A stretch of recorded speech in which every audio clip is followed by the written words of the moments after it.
Hi, and welcome to another episode of A Rockstar Take On.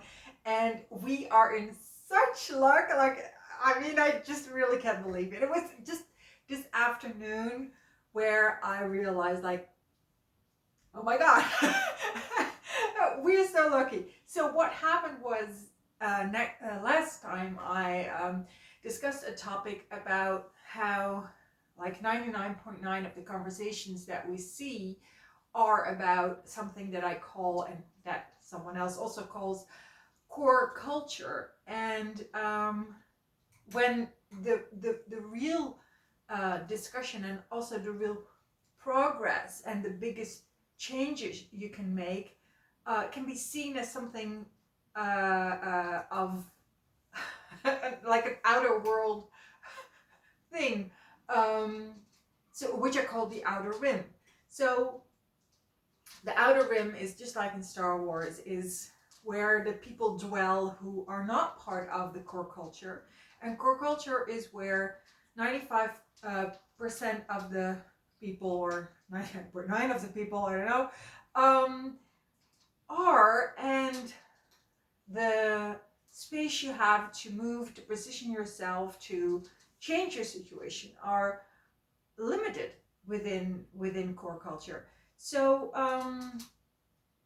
and it's usually a very repressive environment, because in exchange for being part of core culture and getting the protection that it provides, you usually pay with your freedom. So you have all these kinds of written and unwritten rules that you have to oblige to in exchange for the acceptance and the protection of core culture.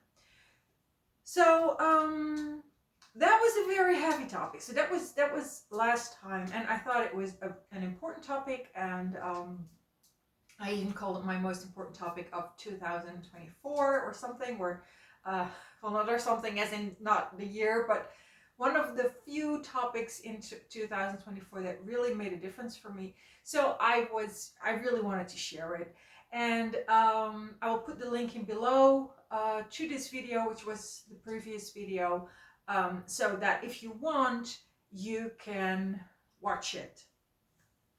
However, because it was such a heavy video, such a heavy topic and dry, and I ended this video with, oh, we really need something light for the next time. Juicy. I even said juicy. We need a really juicy topic. And then I just, on the spot, thought, let's do sexuality. Let's do, a rock star take on sexuality, because we deserve it. Like, we worked really hard through this, dry theory of core culture and outer rim.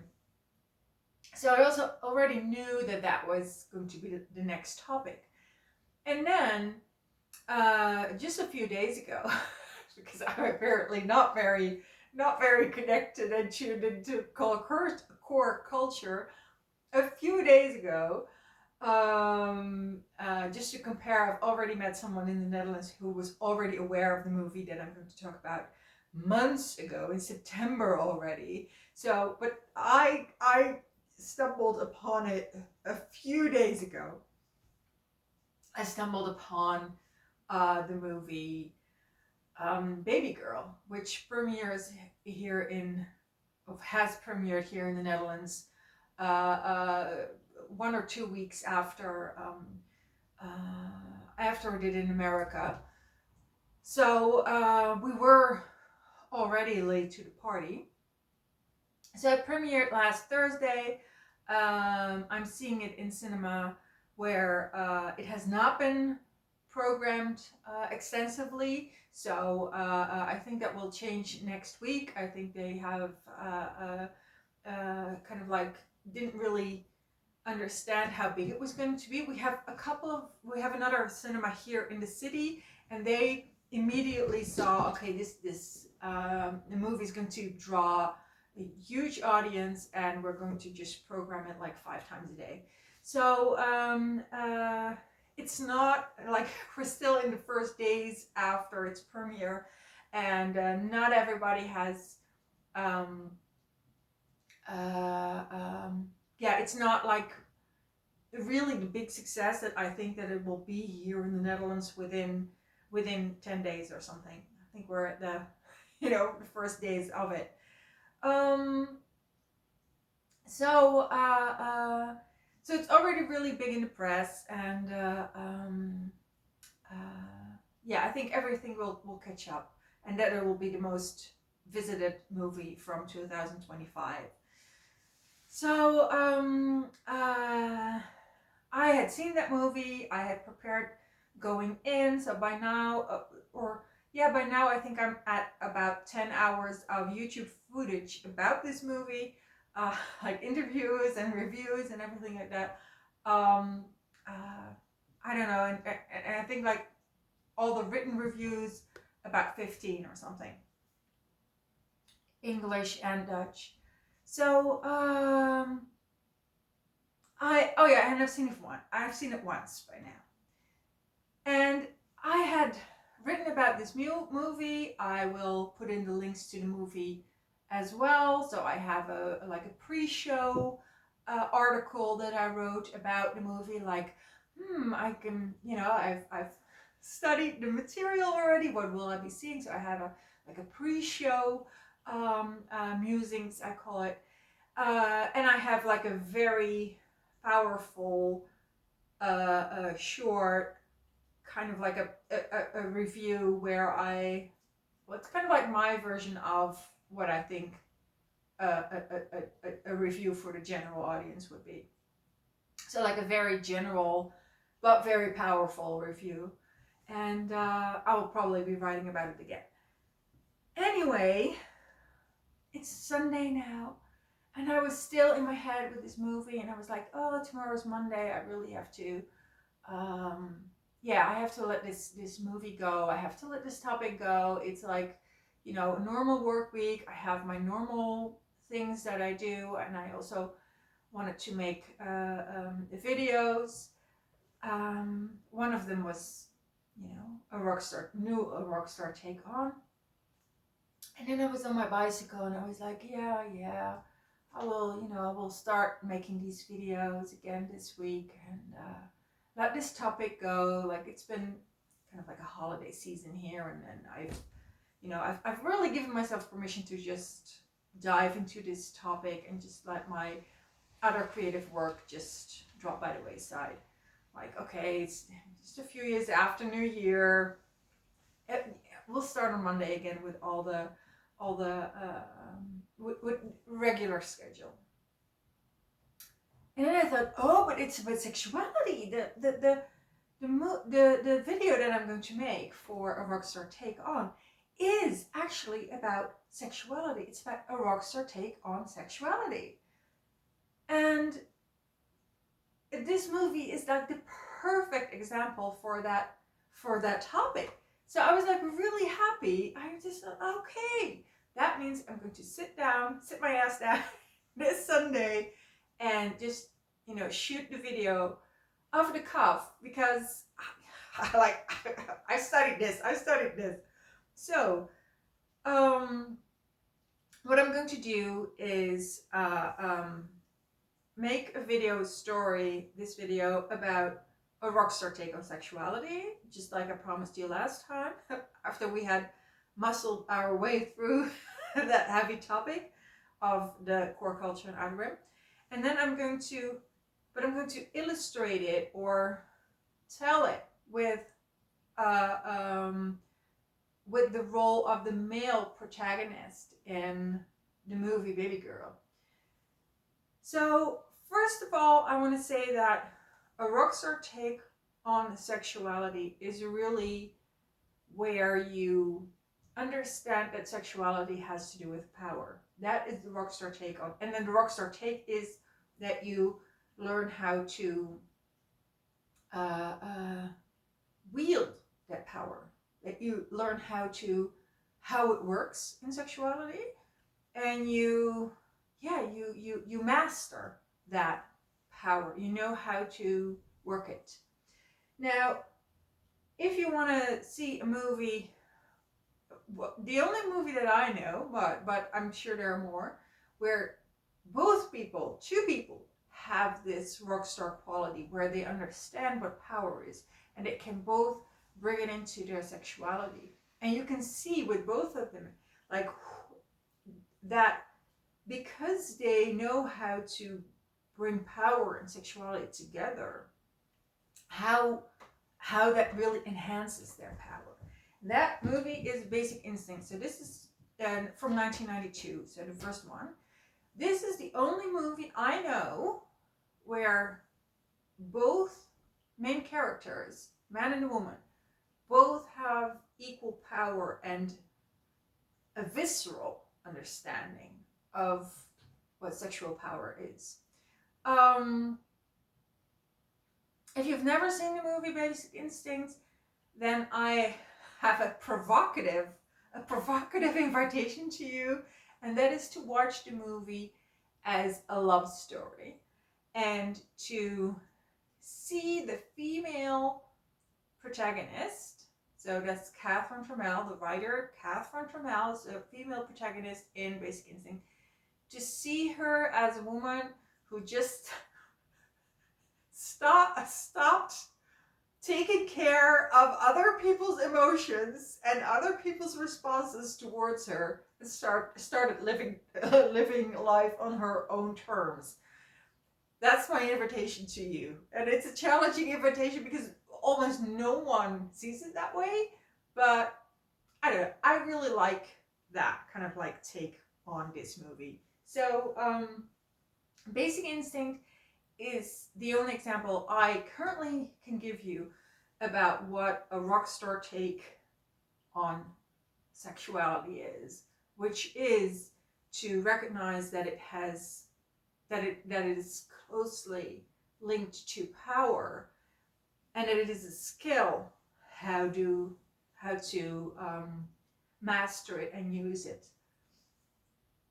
So in the movie Babygirl, we do not have two protagonists who have this rockstar power. We only have one. Well, maybe there's a second one, but she has a very small part of it. So the protagonist that I'm going to talk about in the movie Babygirl that has this rockstar power is the male character of Samuel, who's a young man. He's an intern in a really big company. And he becomes the lover of the female CEO of the company. So this Samuel, he's the one I'm going to speak to you about, and he's the only one who has this rockstar power. But there's actually one other character in the movie who, if we had zoomed in on her, could have been the second person who has this rockstar power, and that is Esme, because she's a very powerful younger executive at the same firm. And yeah, we see glimpses of her, and she's obviously a very powerful woman. So but we're now just going to focus on Samuel. So now, don't get me wrong, the whole movie, the story of the movie, everything that you will read about it, it's all about the female protagonist. So that's the character who is played by Nicole Kidman. So it's like 80% of the story is hers. It's about a woman in her 50s who's very successful, and then but sexually unfulfilled in her marriage, and then she falls for the young intern Samuel. So the whole movie is basically her story. That's an important story too, but that's not my story. It's not a story about rockstar sexuality, so we're not gonna address that here. We're going to talk about Samuel. So Samuel is I think about, I don't know, like 24 years old or something. And in the first scene, he calms a dog down on the street. And The dog was really upset and he was barking and he was like on the verge of attacking the female protagonist of the movie, and he just, kind of like swoops swoops it around, turns it around, and kneels down with the dog and calms the dog down. So that's already kind of like he really shows us that he's in control of wild animals. So there we have it.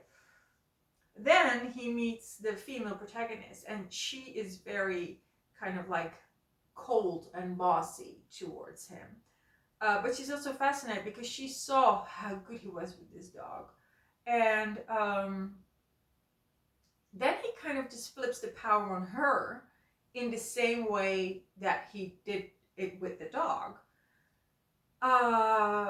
By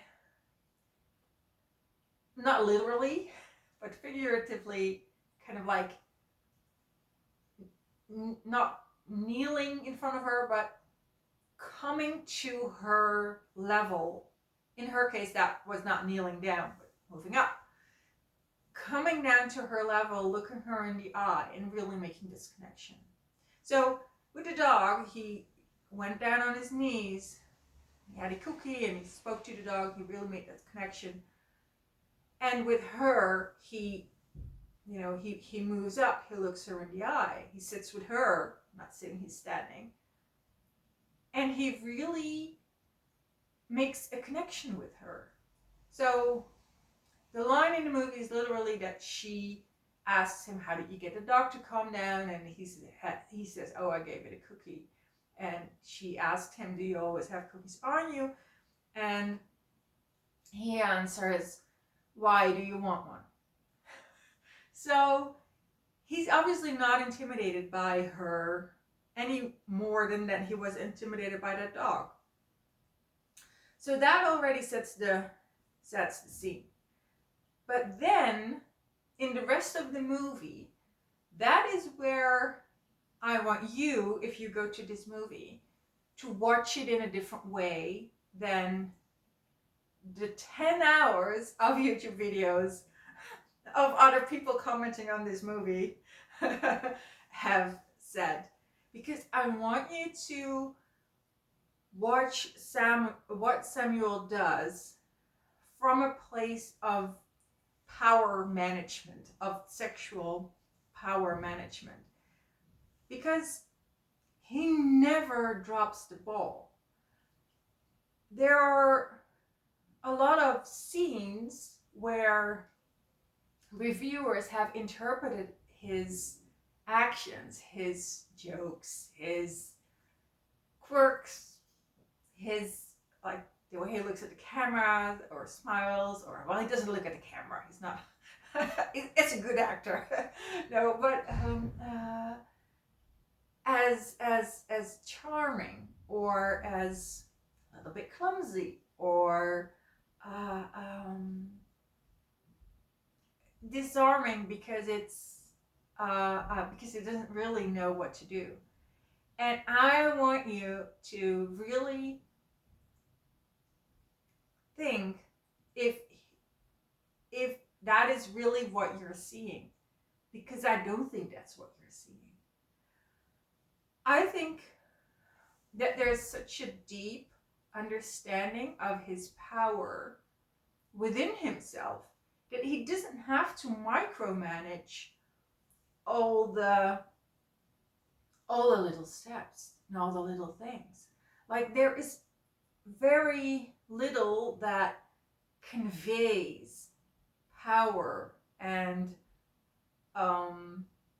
self-assurance as strongly as pretending to wing it. It's not really pretending, quotation marks, because they are winging it. But why are they winging it? They're winging it because they're like, whatever. So,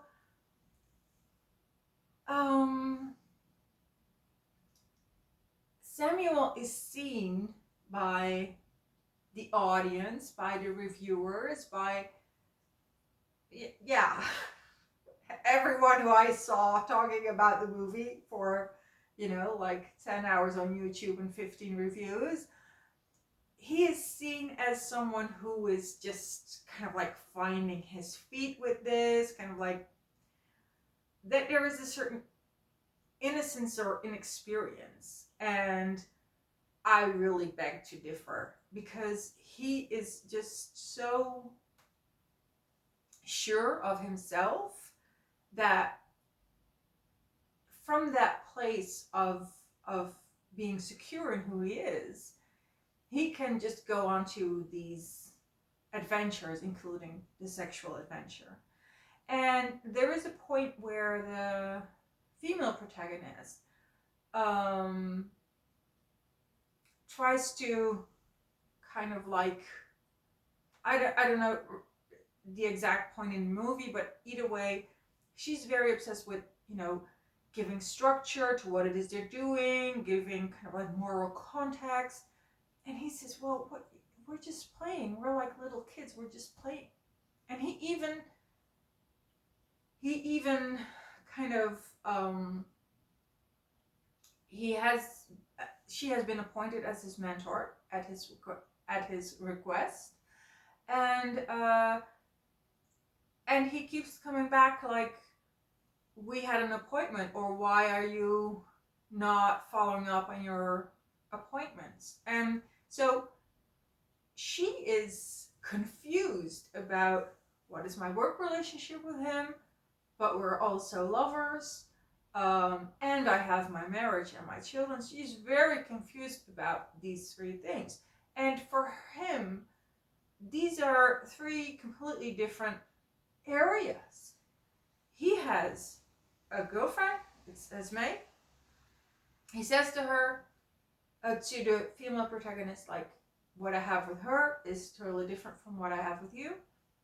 It's no big deal for him. He wants her to follow up on her mentorship of him. He's like, I want to have a mentor. If you're not gonna follow up and you want me to find someone else, just say so, then I will. And if not, I want those appointments to continue. And he sees what they have with the two of them as something that's innocent, that's playful. And I think it's just such a super powerful example of a rockstar take on sexuality. That you do it from a place of power, that you do it from a place of playfulness, but also that you're able to compartmentalize what the different aspects of your life are, and that you are comfortable with that. That you don't like,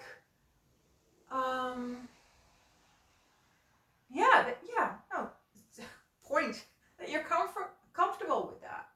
That is the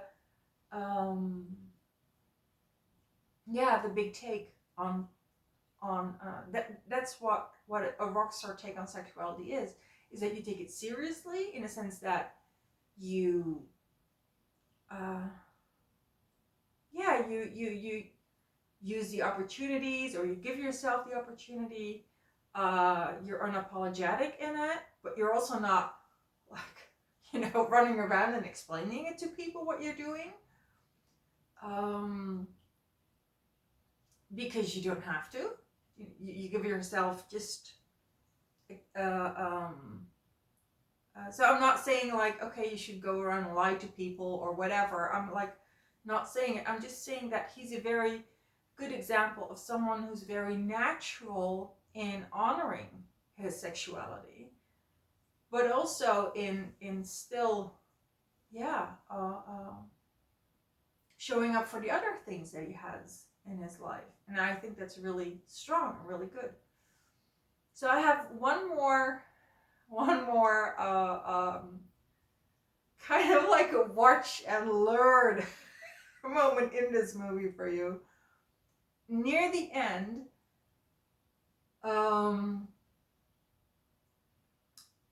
he helps the husband.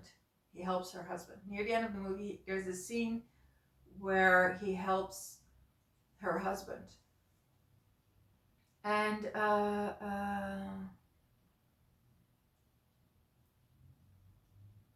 and it is interpreted by, 10 hours of video on YouTube and all the reviews.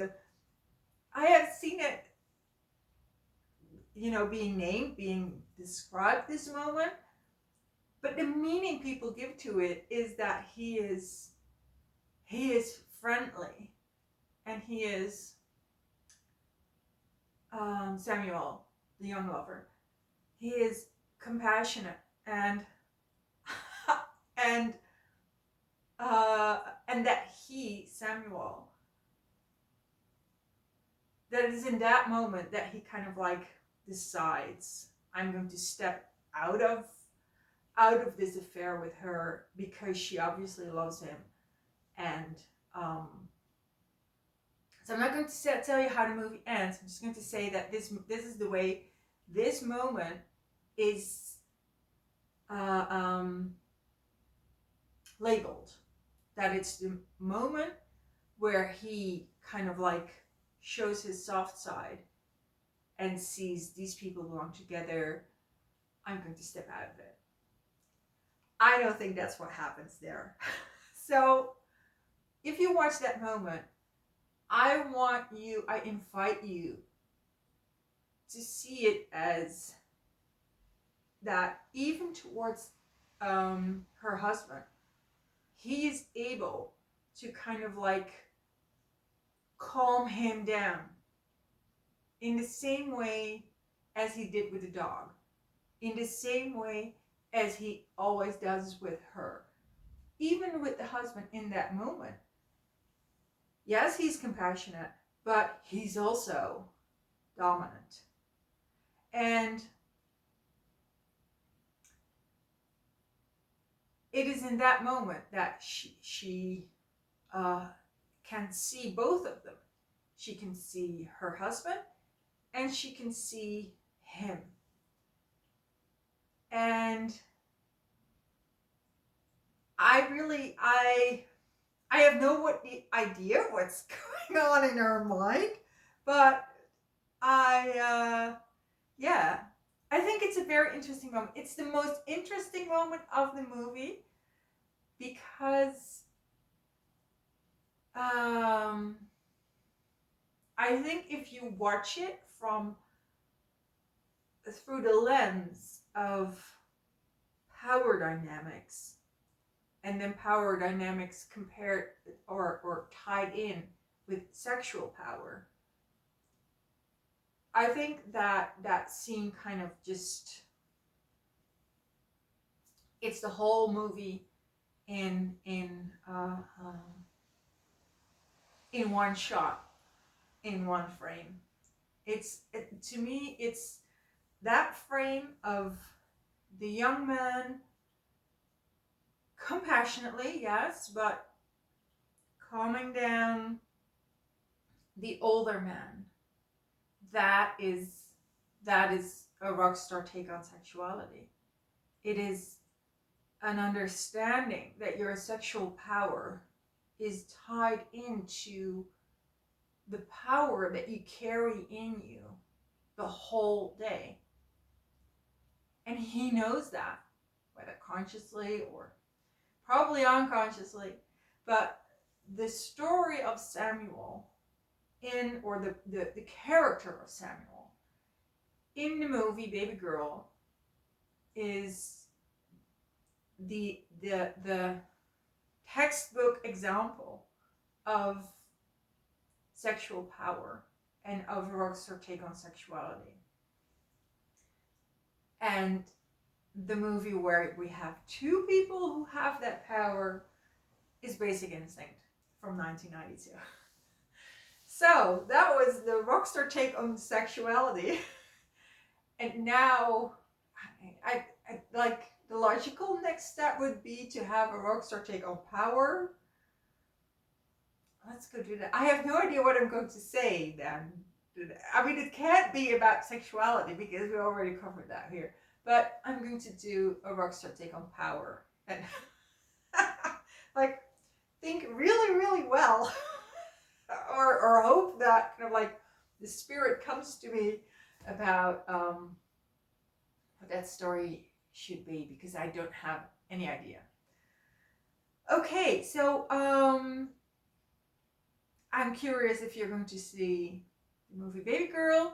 I'm curious what you read in that last scene, or one of the last scenes where the young Samuel helps the older the character of her husband. Do you see it's only empathy, or do you see that do you see him as someone who is still very much in charge there? And maybe you have your thoughts on Basic Instinct. So, this was a rockstar take on sexuality, and I'll see you next time. Bye bye.